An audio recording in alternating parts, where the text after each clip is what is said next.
Welcome to the Illustration Initiative's Let's Talk About It interview series. Here we speak to published illustrators about key and sometimes controversial subjects, getting their insights on important aspects of the children's illustration industry, and hopefully answering a lot of your questions along the way. My name is Emily Coggins, and I am the founder of the Illustration Initiative and the host of today's interview series.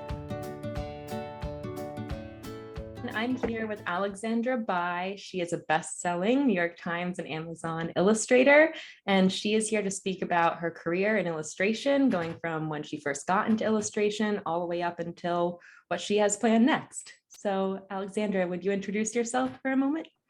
Yeah, hi everybody. I'm Alexandra Bye. I'm a freelance illustrator and currently located in New England. And I draw children's books and do all kinds of other things for fun and for a living, and it's great. Love it. Would you give us a little history into how you first started doing illustration, or what made you want to get into illustration in the beginning? Yeah, so I originally went to Massachusetts College of Art and Design in Boston for animation, and I had done 2 years there, and my sophomore year, I applied for a internship position at Cloud Kid Animation Studios, which is no longer a thing, unfortunately. But it was, I ended up getting the position and worked for them all summer. And I was thinking I was going to go back to Mass Art, and the people who owned the company and the people I was working with at Cloud Kid told me that basically like I should switch to illustration because they hired me for my drawing portfolio, which at the time was like no finished illustrations. It was just sketches because I was just trying to do like figures and characters and do stuff for animation. And they told me that, you know, my strength was in my art and my drawing, and I should switch to an illustration major. So instead of staying in Boston, because the reason I came to Boston was because they had an animation program. So to save some money, I moved back home and started to go to school at New Hampshire Institute of Art, which is also not a thing anymore. I think it's New England College now. Okay. I know it's my whole past is not. But that was my first foray into illustration. I never really thought about it. I didn't think I wanted to do it, mostly because like I had this idea of like, oh, I'm gonna be an artist for Disney or Pixar, and like I'm going to get a job and it's going to be a steady paycheck and it's going to be really comfortable and I'll have benefits and I'll have made it. It'll be great. But then I found out that like, oh, well, it's just as hard to be an animator, and I didn't really feel like I wanted to do that anymore. So I kept kind of getting pushed towards this illustration career, and I got into illustration because of what happened with the animation studio, but also like I kind of felt myself having the strength to be like, maybe I could do this on my own. Like maybe I don't need a steady paycheck all the time, and I could figure this out, and started to learn more about the business of it. And New Hampshire Institute was really good about just giving you actual freelance projects and hooking you up with people who were going to give you real world experience. And I had done a few freelance projects for them or through the school for people in the community. And I really fell in love with the business side. So that kind of gave me the confidence to move into like a more like publishing freelance area. So after I graduated, I had a few finished pieces under my belt from my senior show, which was good because my portfolio really needed it. And then I started to work for they hired me before I graduated, but it was like a local venture capital firm. Oh, and wow. It was just a small group of people who they were tech people, and they had sold their company to Oracle, and were just giving back to the community through a lot of just making companies and investing in companies. And I was basically their like artist in residence, like marketing, branding person for all of the companies. So if you go on my website, there's like a design tab that drops down that's like all the logos I did for them. So I like basically like built and maintained all of those brands for like, I think I was there for like 2 years. And then I did all kinds of other fun projects with them, like, you know, just community art stuff and whatever they needed me to do. And then I got an email from Astound one day, and they were like, "Hey, we'd love to represent you." And then I started children's publishing, and that's it. Yeah. Now I'm here. I think, and that's a good way to segue into me saying how we know each other. Yeah. So I met Alexandra through Astound when I was an agent at Astound, and we were chatting before this about the fact that when we were just perusing for new illustrators, we came across a bunch of Alexandra's art, and she had no real children's illustration pieces in her portfolio, but that really didn't matter because what she did have was, well, really amazing typographic skills, like exceptional hand lettering in any way that existed, and a wonderful sense of color choice, which honestly is really hard for illustrators sometimes. Like, you can be a great hand letterer, you can be a great designer, but you might not have like the best sense of color. And Alexandra always has had an excellent sense of color. And because of, I think, the design background and the animation background, you've always been really great at creating just dynamic scenes, well laid out scenes, and a sense of movement even in your work. And I know you were starting to play with lighting when you joined Astound, more about lighting, which now is just like easy peasy for you, it feels like, when you look at the books. I don't know what the reality is behind that, but those are the reasons why. So we really saw a lot of landscapes and things that I'll put up on the screen here, and different pieces that showed there was definitely an avenue for you to start a career in children's illustration. It was just a matter of showing your work to the right people and seeing what was the best match in that way. But I thought maybe you could tell us a little bit about your first illustration projects and projects that maybe steered you toward. I was just thinking about the fact that you have done an exceptional amount of nonfiction picture books. And then also, and I don't know how intentional that was when you were choosing what books, but you've also done a lot of chapter books. And I thought it might be interesting to speak about like your preferences or how that came to be. Yeah.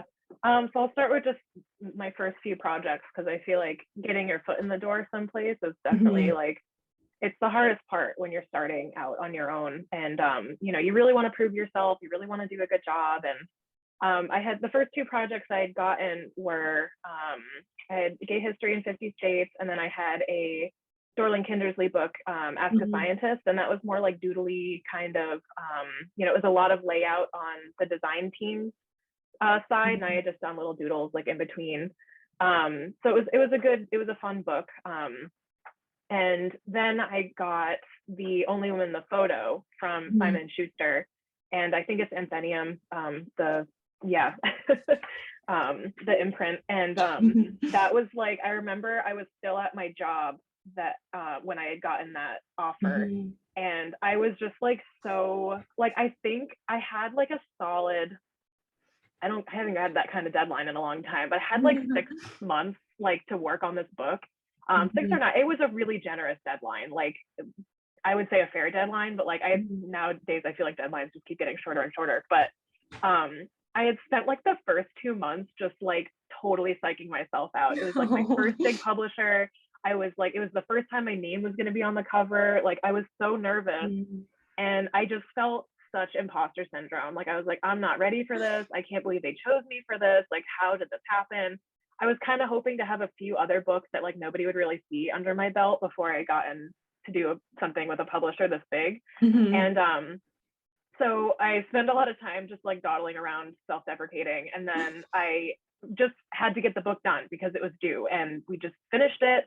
I was working with Chloe, she's an art director, she still is, and we did Fauci together at Simon & Schuster, and she was just a total rock star. Like, she was like, my whole life I've been told about, if you miss a deadline, you'll never work in the industry again. Like, it's just all these like hard and fast rules about like, you have to be this way or that way. But like, I was just really candid with her and like the team at Simon & Schuster, and they're like, you got this. Like, they were so supportive, and like, because of them, like, we got the book done, and it was fun, and it came out great. And so yeah, that was like the first book that just really launched me, like, from like a self perspective of like, I can do this and it's okay, because I was so focused on like, is art good, like, is this going to be good enough? And it was great because setting up a dialogue between the art director and me just like oh, I can throw ideas at them and like we can brainstorm together, and this is something we're building together, rather than just like I have to like be in my little hole and like do everything myself and may worry it's not going to be good enough. And it was a great like real experience. And then just realized how important the story was, instead of like how good my art was. And I put my heart and soul into that book because I cared a lot about the story. I'm a feminist, and strong women were kind of my MO. And to speak on the getting pigeonholed into nonfiction books, it just happened. I don't know, like I don't know if it's just like what I put off or what in my art. Well, but I like think literally, go ahead. I think this is the reason. Yeah, probably my first book that came out that was like super feminist. I think a few reasons. One is that you just did it so well, and I think it's really hard for illustrators sometimes to draw real people, and you had to draw real people that existed in the world, and in a way that actually showed it was them, and not just like a portrait, not just a chapter opener or something like that. It was the whole story. You had to bring these people to life, and I think when a publisher sees someone can do that, they gravitate toward that. But also I think, again, with like the fact that you did you do the title here? Everything's hand lettered. I think that also is really just a nice something that not every illustrator does or thinks that they want, and that's okay if they don't want to do hand lettering. That's something unto itself. But I actually had a quick question. Did they ask you to do these end pages?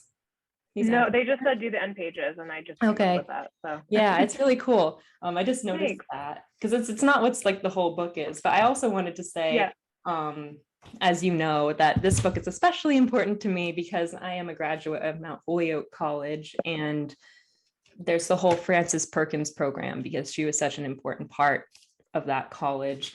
And so when I found out you were doing this book, I got really excited and couldn't wait till it came out. So now it just sits here. It's always here with me. Oh, yay. It's so nice to know that I like somehow, even though I was not actually the agent on this book, it was Kate Kendrick at Astound.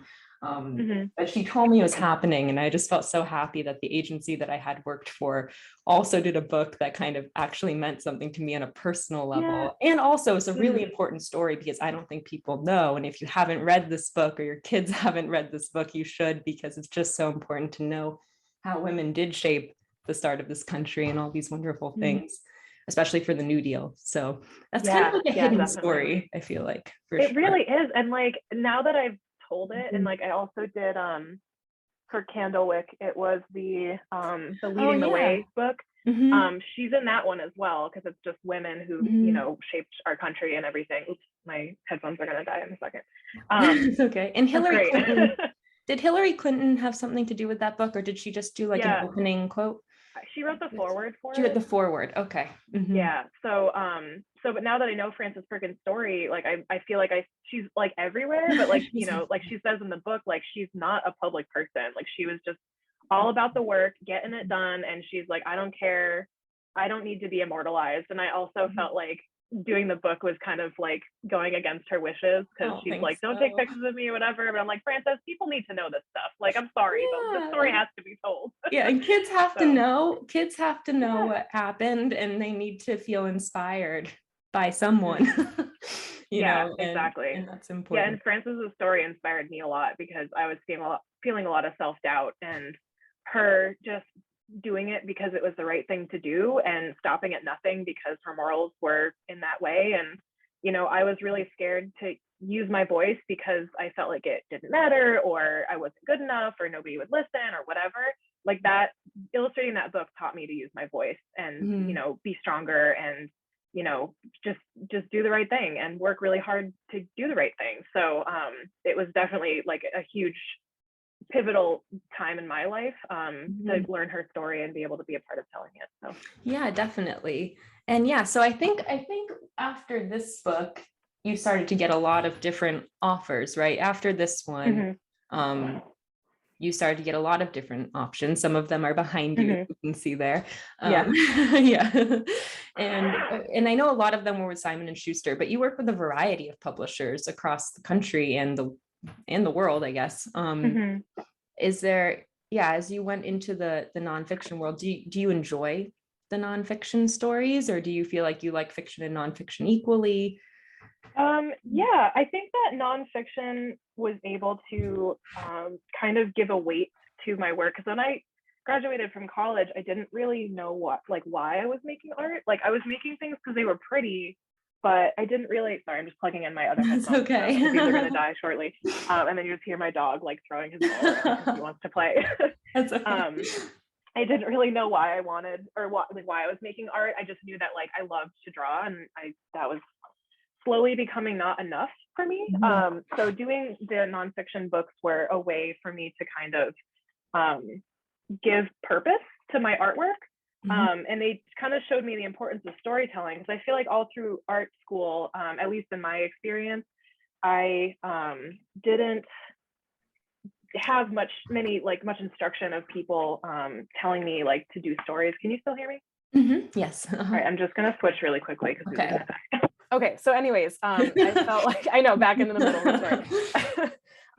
I felt like I needed to have more purpose in my art, and I feel like that really helped me to do that. And so when I actually ended up leaving Astound recently over the summer, because I wanted to write my own stories, and I wasn't really sure where I wanted to go with it yet. And I've been writing a graphic novel for the past like year, and I feel like the nonfiction stuff was, I needed to do that in order to get here, because I needed to share other people's stories and kind of learn how to tell a story in order to like have the courage to tell my own story. So I'm really grateful that I had the opportunity to do that. But I was speaking with one of the art directors at Simon and Schuster, and she was like, good for you, like write your own, because you don't want to get pigeonholed into doing one thing. And I was like, as much as I love telling these women's stories, like I was kind of feeling like that, like maybe I want to try some fiction, maybe I want to do something a little crazier. And I've just done Weenie, which is the graphic novel for young readers, which is a fun one. But yeah, I think it was a good jumping off point for me, but I didn't want to get pigeonholed into one type of book. Yeah, and then you also did cover art, which we're kind of ignoring. I feel like I don't I know, I have feel any like of your those are always, yeah. we're kind of ignoring that, but I do think I wanted your opinion on how you felt about doing cover art at the same time as you were doing picture books, because, and you can like agree or disagree here. I'm super curious. I tell illustrators, if they're interested in both, to do both, because they're very different processes. And well, in my mind, they're different processes. I do feel like cover art can take a lot of time and can be a lot more work than people think it is, because even though it's just like maybe one piece, it can be more than that. It can be the full wrap, even the end pages. It can be so many more things, but most often it is just one piece that you can get paid a decent amount of money for. Which kind of like you're getting paid maybe, I don't, $4,000 to $6,000 sometimes to do one piece, where you're getting paid $4,000 to $6,000 sometimes to do a book. Yeah, I never understood that. And so I'm always just like supportive of people doing cover art, just because I was like, the money feels good if you like doing middle grade covers. But I kind of wanted to know your perspective on your thoughts on all that. Yeah, I love doing covers, just because I have this like little book when I think I was in like early middle, like late elementary school. I was pretty young, but you had to make like a booklet of like something where it was like you were talking about a country or something, but like I had done all the hand lettering for it, and I remember like feeling like I was having so much fun. Like I didn't realize that when I started illustration that I wanted to do hand lettering until like I was digging through my mom's stuff and like looking at old artwork, and like this thing from elementary school that like I remember feeling so much joy doing. And I'm like, oh my God, I love lettering. And then I just started studying lettering. And it's, as much as like I love drawing anatomy because I have a background in animation, but like anatomy and lettering are like just my peanut butter and jelly. Like they're so much fun, and I get so much joy out of doing them. So especially doing covers, like, it's the painting and the landscapes and the lighting that was really intimidating to me, because I had never done that before. But I could draw a person and I can do some hand lettering. So I'm just doing that and getting paid well for it. Like the covers pay decent. And it's just like sometimes when I would get offers for books and like I was like, what, but I could do this cover, and it's like so much easier.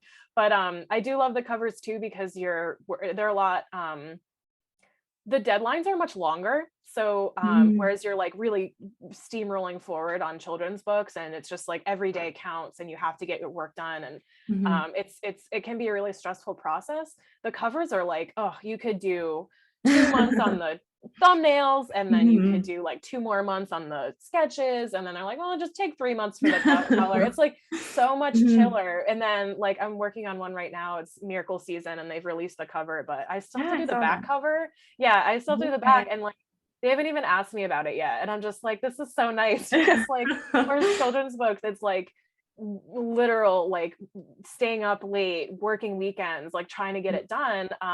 The children's book or the middle grade covers and like even adult covers are just so much, they're nice to sprinkle in between the children's books. Like if you're working on children's books, like take on 1 or 2 covers, and they really help kind of bolster your your income and kind of spread the advance out of the children's book a little bit. I thought I would just kind of give some context as to why that happens with picture books versus middle grade books, because I don't think people always understand. I would love to know. But like, so, when you get I don't know about this one specifically, so I'm pointing at this, but I don't know if this happened with this book. Typically with picture books, the manuscript is done or very close to done. Maybe they're doing like some fine tuning, but they know what they want for the whole book. It's all been written.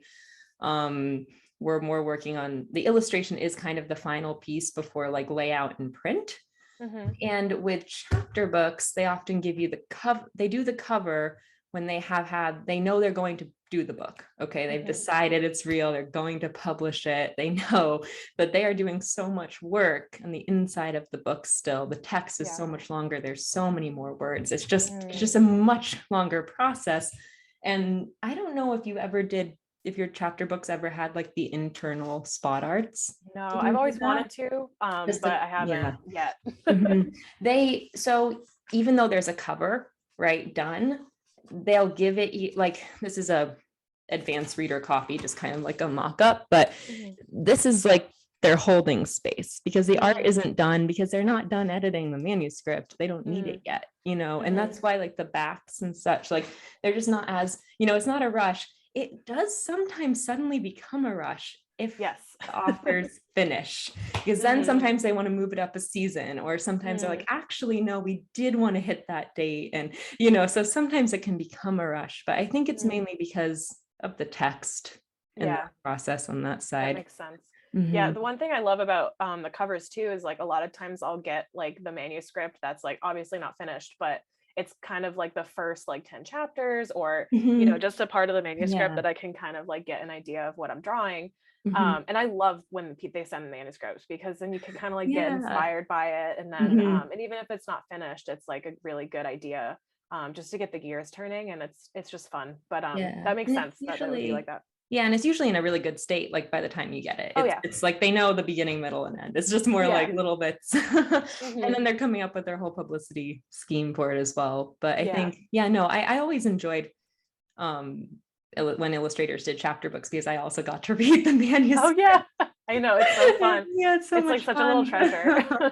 And also I think it's a cool concept. Like I love this idea that you can look at a cover and then you read the book, and then you look at the cover again, and then you see it, and I love doing the manuscripts before that, because you can pick out all these little details of like, when they get to this chapter, they're going to find out this is a thing. And like, you can just put all these little symbols and like Easter eggs. And then, when you look at it, as you're reading it, you're like, oh, that's what that is. And that's what's so great about, I feel like good covers really pique curiosity, because like everyone's like, don't judge a book by its cover, but like I totally do. Like I'm an illustrator, like of course I'm gonna look at the cover. I'm not gonna buy it if it's not amazing.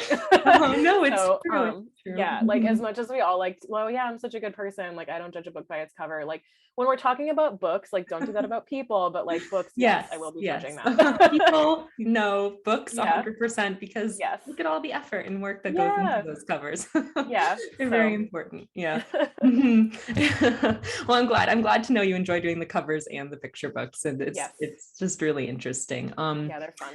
I also wanted to mention that your career has rapidly accelerated. And I would say I've seen so many illustrators' careers, and it's kind of like a 50-50. It does require the person to have the time and want to do kind of what you said, where in the beginning you're kind of taking whatever, and then at some point there's this moment when you will have that epiphany. And I always tell illustrators this, and I think at the time when I first say it, no one believes me or understands. I'm like, you'll know when the moment is that it's time to say no.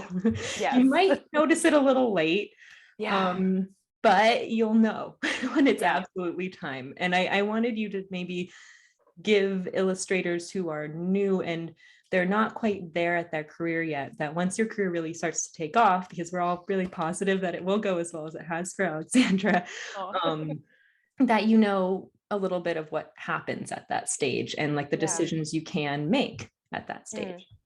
I mean, from standing where I am now, like I feel like I always had this in my belly, but like now in hindsight, obviously it's 2020, so well, not the year, but like no, we don't want that. Nobody wants 2020. So like looking back, this is probably one of the most important pieces of advice I would give new illustrators. And I didn't really have the choice because I was fortunate enough to be getting a lot of work when I joined Astound, and I didn't really have a second to breathe. Like I had started working with Astound and the jobs were coming in and I just went for all of them. Like, I mean, I turned a few down, things that are kind of against my morals or, I mean, that sounds heavy, but like, you know, just stuff that I wasn't into. Cause like, I know that if my heart's not in it, I'd rather be digging holes. Like I can't bring myself to do artwork that isn't something that I'm passionate about. And like, that's the first piece of advice is like, even when you're starting out, if you're not into something or something doesn't spark your, you know, imagination or creativity or whatever, do not take the project because you will be miserable, you'll be resentful, and that will just kind of like give you this like bad taste in your mouth, because it's already so hard when you start out. Don't make it harder for yourself by taking things you don't care about. So I did start saying no early on, partly because I knew that about myself and also because I had been getting work off the bat, but so I needed to leave my job because I'm like, okay, well, this is taking off and it's going to be hard in the beginning, but I can't keep doing this like full-time job, full-time, you know, for freelance illustrating. And so they let me go part-time for a little while. And then it just got to the point where it was just like, okay, I have to do full-time freelance. Go ahead. Did you at that time, because that's a big moment. I think there's a few moments Alexandra is going to be walking you through the different stages of what happens when your career rapidly picks up. But this is the same, I really believe, because I've spoken to you about it before. So I know what you're about to say, but I believe your journey is very similar to a lot of people whose careers just suddenly start ballooning. And I think the first one is, when do you leave your full-time job? So that's about when you start to leave it, when you feel like you're a bit overwhelmed. But also, did you feel at that time though that you were able to be financially okay with what was happening? Like that's always a big question too. It gets a little scary because you're like about to go off and you don't know when that's going to end or when you're going to actually get paid, because some of these lovely publishers take a long time to pay. And this is such a big chunk of a topic. I'm gonna try to start in the beginning. So and I like to be candid about everything because I really think that if we all talk about money and price and like whatever and just like be really honest about how hard it is to freelance, I think that will just make it easier for everybody. So I'm pretty candid, so I'm pretty shameless also. So I was making just a normal designer salary straight out of graduation at my job. And then when I started freelancing, the paychecks were smaller, but I had gotten the photo and the advance for that was like $15,000. So, and then minus the commission. Split up over time. Yeah, it was like, I think it was split up twice. And so, and then minus the commission and then minus taxes, which like nobody talks about that. It's like minus another 35%. You end up with like a third of it. Yes, exactly. So that's why, like I didn't really get that because like I was just working so hard and I was like didn't really look up to do the math until like 4 books in. So yeah, I think that it's it's hard in the beginning. And that's why I think the best advice I can give to new illustrators is I would say, hmm, don't do what I did and just take everything. Like, it's great because it gets you on the map really fast. But I had a really good support system. Like my fiance, we were living together. We were able to move back in after almost like a half a year of me freelancing. We were able to move back in with my parents or my in-laws. And we've been here for 3 years. Like I've been living with my in-laws for 3 years, and we're just now building our house. Like we've saved and we've been really diligent. So I've had a really good support system where I was able to throw myself into freelancing without much financial burden.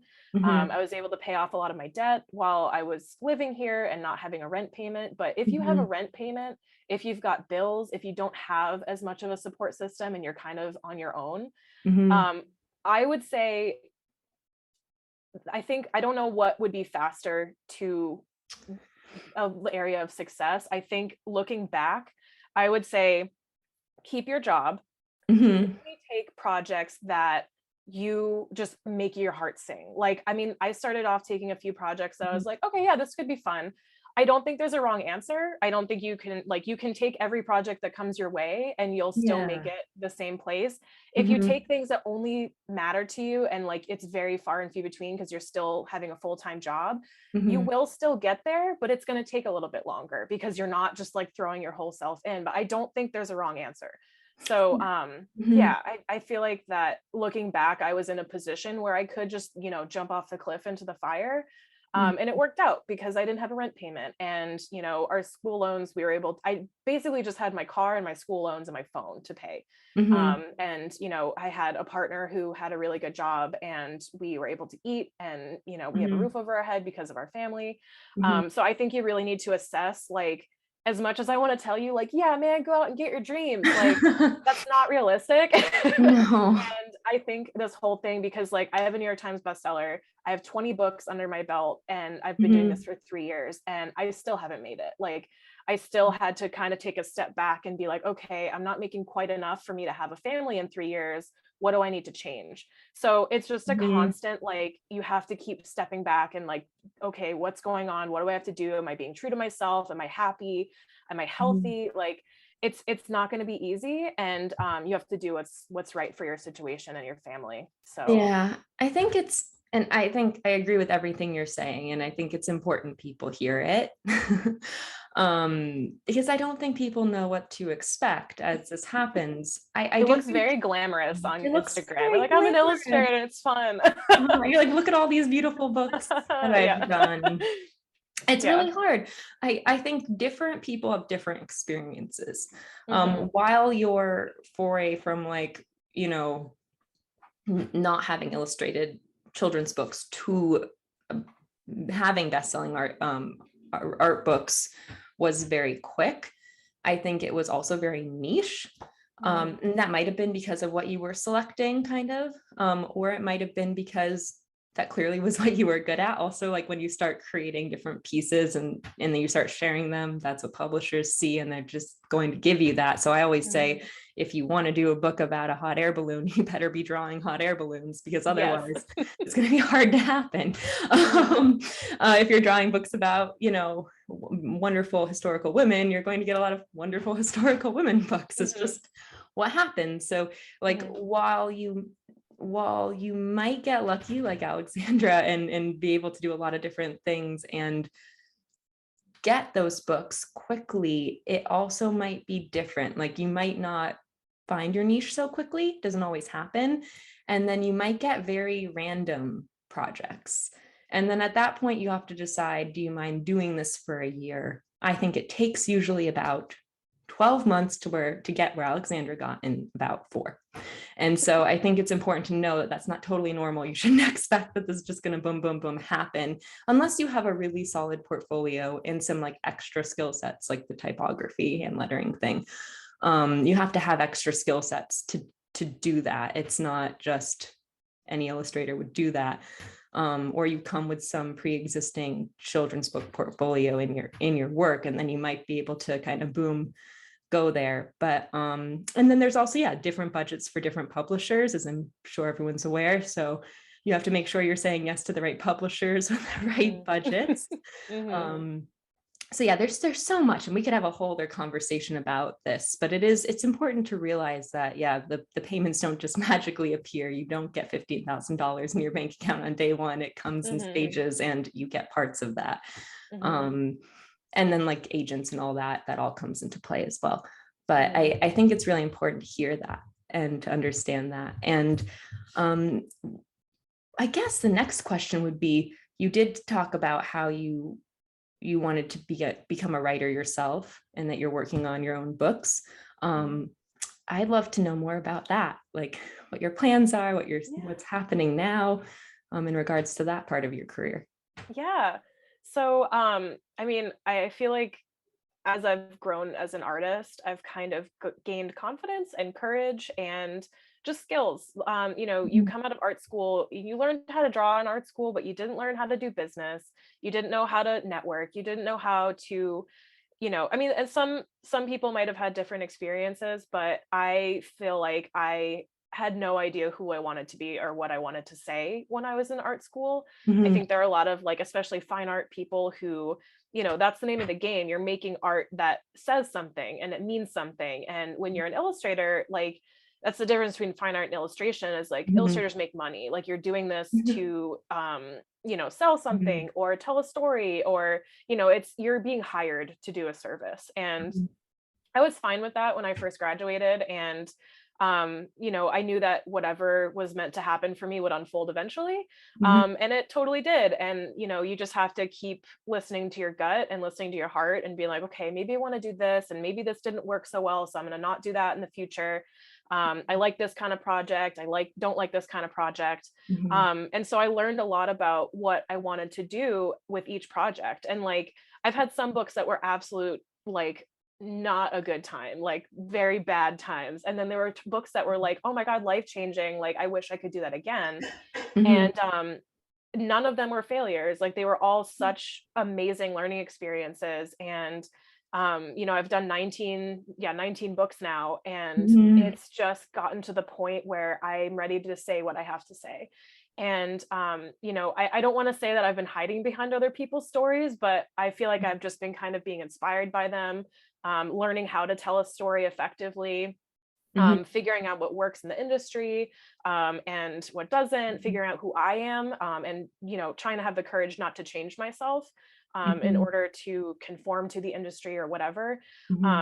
And just I have felt it in my gut that it was time to tell my own stories and write my own stories. And that's why I ended up leaving Astound, and I'm now doing pretty much writing on my own, using Etsy and freelancing just on my own to pay the bills. And that's my future. Like, I really feel like I just needed the confidence to tell my own stories. And like, it's not for everybody. Like, not everyone's meant to be a writer, and illustrating other people's stories is amazing. Like, people need to hear those stories and see those stories. And that's why illustrators are important.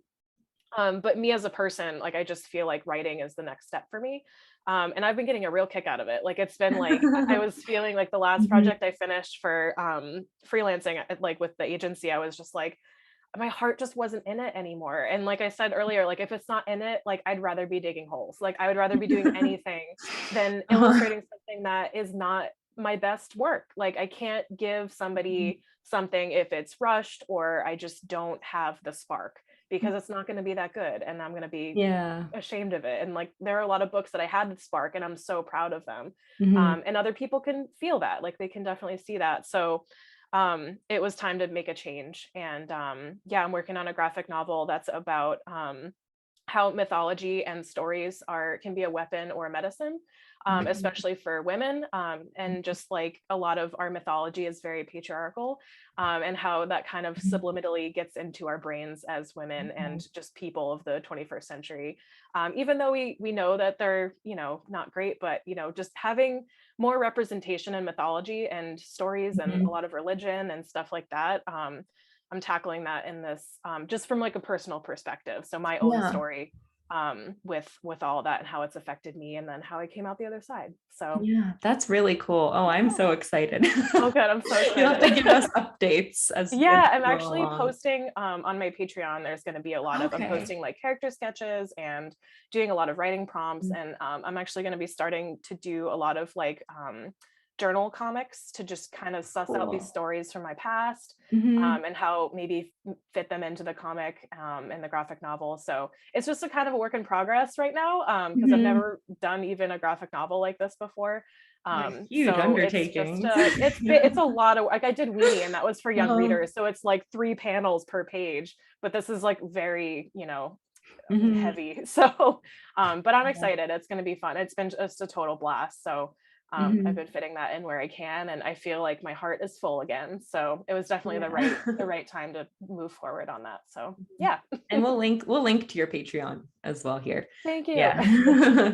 I was checking it out. I was like, this is great. Yeah, it's so important to support artists, and especially all these new projects. And it's also just so much fun to see everything that you create. And I feel like I should also add that, you know, every illustrator is different, and some people, like, you know, all art styles are so different. But with yours, I was always amazed, because you said that thing about your passion. Like, if you were really passionate about it, people could see it. But I think that even because I just think you're a very hard worker, and I think you shouldn't underestimate that. Like, it, you know, I mean, we all want to do what we're passionate about, but when you're passionate about something, you can really see you're giving it like 150%.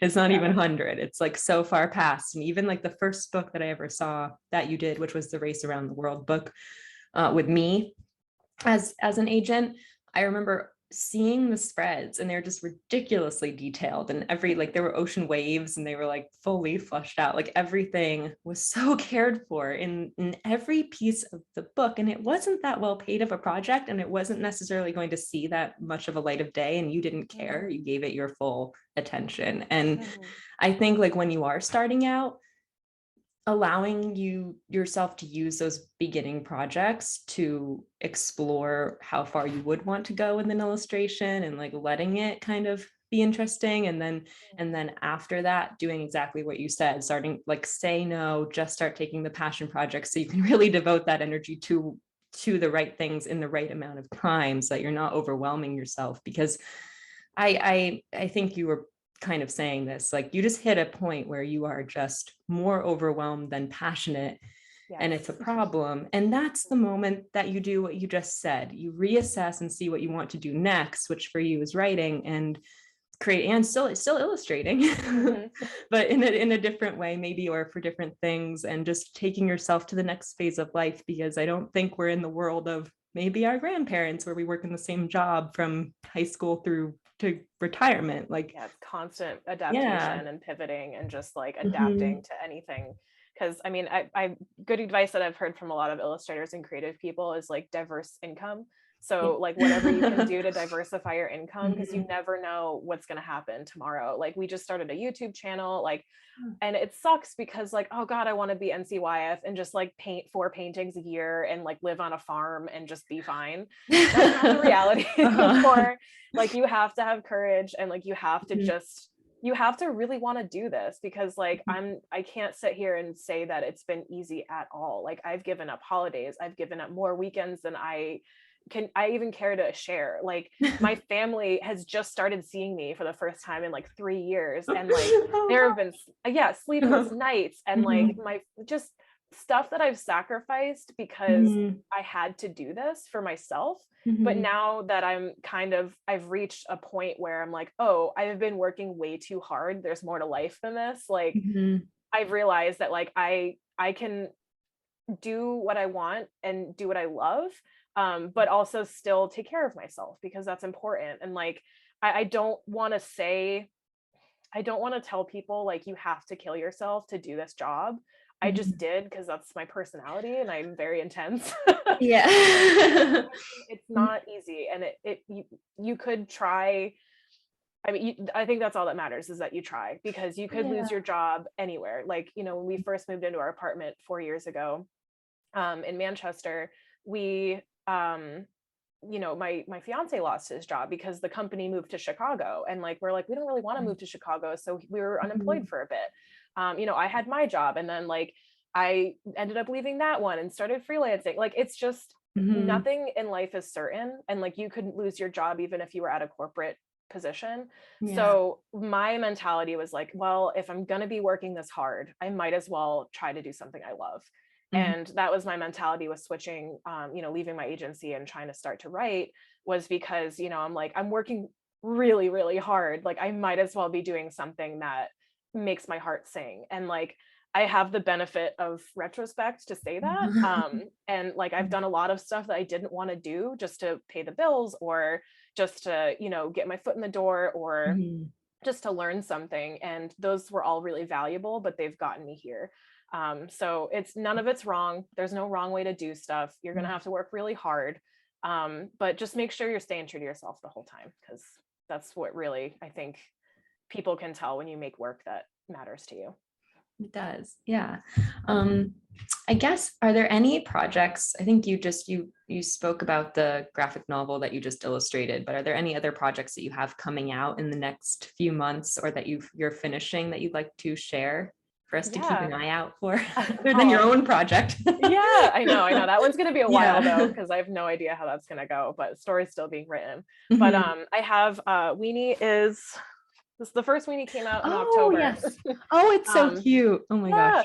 So this was my first foray into graphic novels. This was Tundra Books, an imprint of Penguin Random House. But I'm working on the second one. It's like literally up on my computer right now. Oh my God, I love that. But it's a young reader's graphic novel. And like, for people who are interested in graphic novels, there's a huge influx of just graphic novel jobs right now, because they're doing really well. Imprints are being developed just for graphic novels for younger readers, and even young adult readers. So if you're into graphic novels, now is a really good time to get into graphic novels.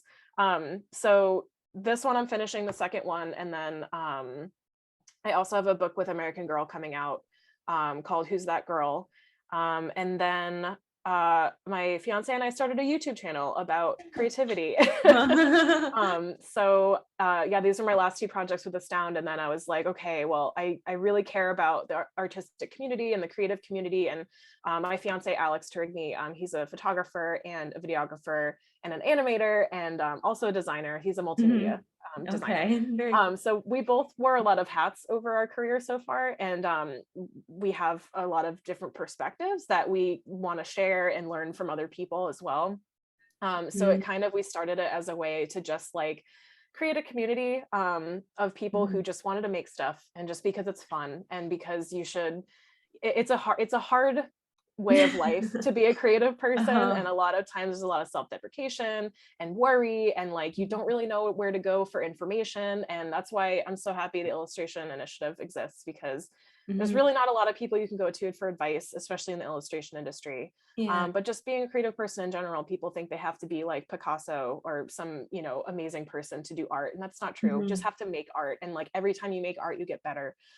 So it's just a space to make art and have fun. We have live streams every Monday, and I do things like study expressions and just ink comics and do fun things that, you can do whatever you want, just come hang out. And then in February, when I'm done with Weenie, I'll be starting to actually post videos about just my experience in the illustration community, and about writing and, illustrating and getting better at doing this.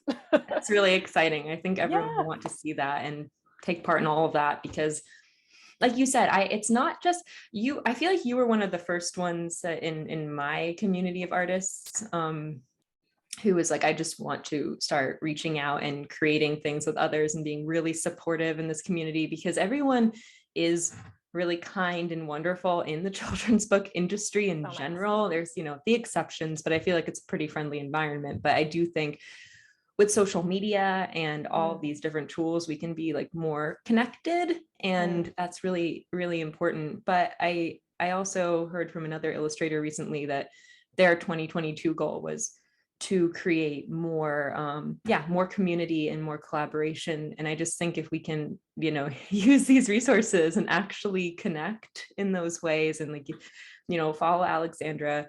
I do, and all of her posts and her everything is really, really insightful and interesting.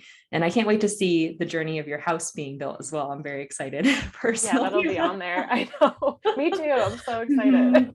Yeah, that'll be on the YouTube channel because it's making stuff. We're making a house. So I mean, yeah, it's huge. Yeah, and Alex does a lot of sewing projects, and he's actually also making a little architectural model of the house coming up. So yeah, it's just making stuff because it's good for you. It's good for your mental health and your soul, and making stuff in a community is even better, just because that's what we're meant to do as humans. But I think that, you know, when we support each other, we all succeed.